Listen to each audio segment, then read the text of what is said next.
To start, can you please tell me a little bit about Grand Prairie United Charities and what drew you to work here? So I'm Patty Brock. I'm the Executive Director with Grand Prairie United Charities. I've just started my 8th year. I believe that we're called to serve, and I'm lucky enough to have a job that I get paid to serve and help our community. So I'm very fortunate.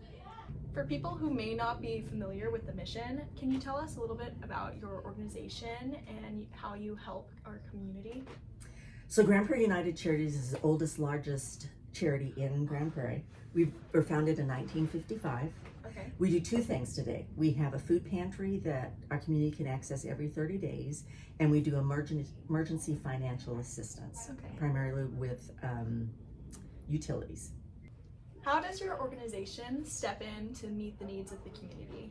Grand Prairie, 12% of our population lives in poverty. Yeah. So that's just poverty. Imagine low income, what that number is. And the 2 biggest items we have is food insecurity, which clearly our food pantry addresses. Somebody asked me the other day, how will you know it's fixed? It's never going to be fixed. Yeah. We're always going to have low income people that, as a community, as a charity, as a people, we want to help. That's why we're here. And so I'm glad that we can do that. I'm sad that we can only do it every 30 days because I only have so much food. But people who are coming here every month get 75 to 100 pounds of food every time they visit. And that's a big impactful, difference. right? The other thing I think is on the low income, the emergency assistance. A lot of seniors, a lot of single moms. If you're on a budget and you have just enough to pay your bills and you have an emergency, like your car breaks, your refrigerator breaks, you have a death in the family, you have to go someplace, those expenses aren't in your regular budget. Yeah. So suddenly now that budget doesn't work and you can't pay your bills. And that's where Grand Prairie United Charities steps in and tries to fill that gap so they can get back on their feet and stay going forward. Is that good? That was amazing. Thank you. You didn't get my usual awesome. Awesome! How can local volunteers, businesses, and organizations get involved to help sustain your organization? That's great, because we couldn't do what we do without good partnerships, businesses, neighbors, volunteers. We served 33,000 people last year. Whoa. I have a staff of 7. 5 of those are part-time. So clearly, we could not do that. Yeah. We have between 50 and 60 volunteers every month that are our lifeline. Our food pantry is run by volunteers. Anybody who in our community wants to come help, to do something for that neighbor, for somebody else, come down and volunteer for us. We have 2 major fundraisers a year, and one of them is coming up. Off to the Races is April 23rd. These little guys will be there. Look at him. Oh my It'll gosh. shake and make a. It's at Lone Star Park. You can get a ticket at our website at gpuc.org. You can volunteer, you can buy a ticket, you can sponsor. There's several things you can do, and we'd love to have your support because we can only do so much without the finances to keep us going. So it really is important. Here, hold on. I'm gonna Move in before it takes off again. I got a little emotional support thing. There you go. Emotional support troll. Okay. We ask everyone this. What gives you hope? Hope for all. Woo! Oh my God. What gives me hope? Number one, I have the best staff in the world. They are here to serve. I can't pay them a fraction of what they're worth, but they're here because they want to serve too. And that's important. It's important that your whole staff is here to give back to the community. Yeah. And so that's important. I think, I'll share one story with you and I'll tell you this is what gives me hope.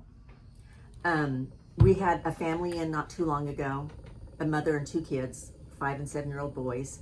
Our volunteer was helping them take their food out to the car, and the little boy reached over to the food and touched it with a big smile on his face. He said, "Mom, look, we have food. We can eat." This is a neighbor in Grand Prairie that we helped. There's a need out there, and we're here for a reason, and we need you to help us. So can you walk us through the process of how it goes from food donations into getting the actual food into the hands of those in need? I would love to, because let me tell you, it's not a simple process. And every little thing that every little volunteer does for us matters. Because our goal is to serve our neighbors and to serve them as quickly and as efficiently as possible. So there's only about 800,000 moving pieces. So let's take a tour and I'll show them to you. All right, I'm excited. Let's go. So we are blessed and always need volunteers, and we're really happy that this group comes to us from GPUC Mondays and Tuesdays. And I'll let you introduce yourself and tell us a little bit about the kids that come. Yes, I'm Armando Soria. I'm a paraprofessional. I work with two ladies that work with these students. We have Amelia over here, and Johnny and EJ, and they're both they're special needs students.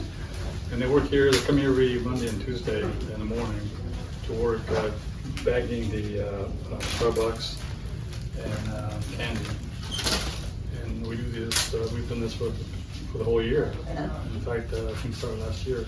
These students here are actually training to go off on their own, to be independent.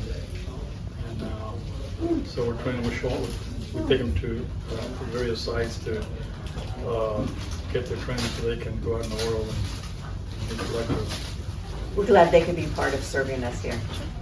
More great volunteers. We are so lucky to have DeBisky Career High School students here every year. They are in the engineering pathway. I'll let you guys introduce yourselves.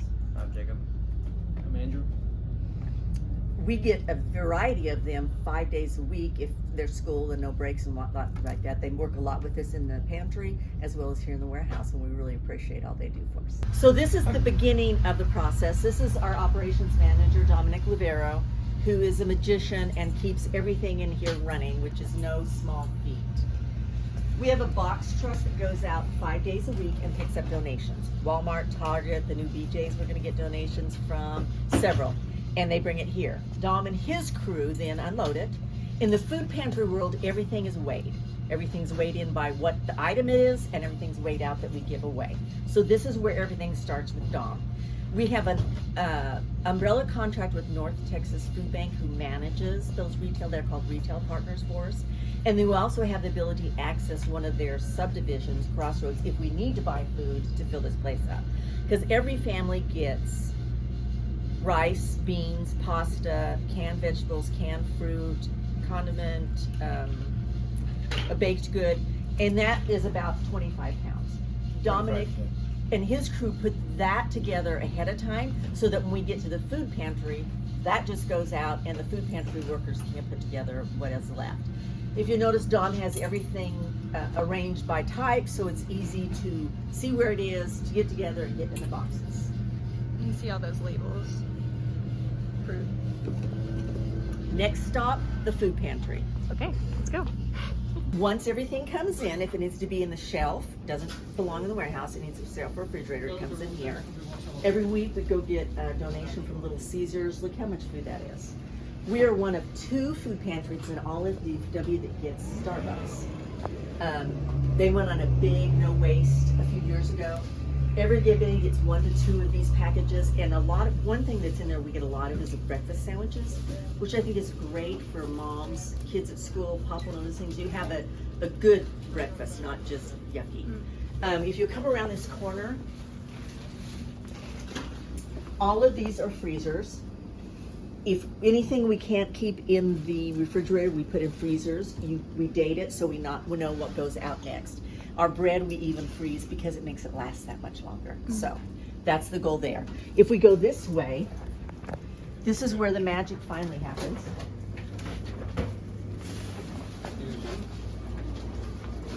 So this is the food pantry. When a client comes in, we take their information at the front. These people get a sheet that tells them how many people in the family. Because if there's 1 member versus 8 members, you're going to give them a different amount of food. Yeah. All of these are volunteers that work usually 1 day a week, each of them, to put together what goes in their food.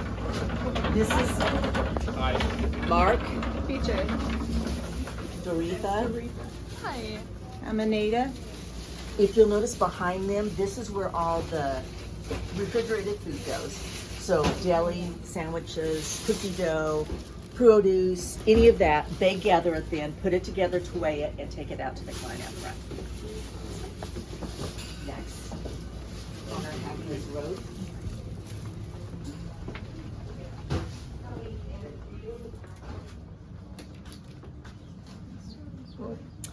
This is the first entry point for the clients. They come here. We have a database. We've already gathered who all's in their family, anything we need to verify that, put them in the database. So then once we get them entered, they just have to fill this out. We're considered a food pantry of choice because they can choose or not choose any of those. And then it tells us, like I said, how many people are in their family so that the food pantry workers know how much food to give them. They are usually greeted by our wonderful Marisol. Nice to meet you. We try to make it as painless a process as possible because we're here to help, not build hindrances. And I think you'll find from most of the people, they bring their ID once they're in, how many kids you have, and on they go. And it's a pretty easy, fast process. And then our last stop, Yes, this is Eunice. Hi, my name is Eunice Jimenez, and I'm the Assistant Executive Director right here. I have been with these organizations about 9 years, and I love to work in here. We just love to help the community all the time. That's us in a nutshell. I think I said we served 33,000 people last year.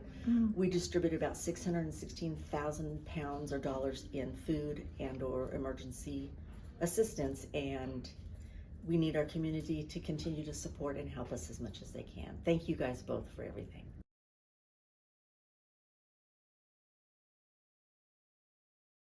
Hey, you want to see me juggle?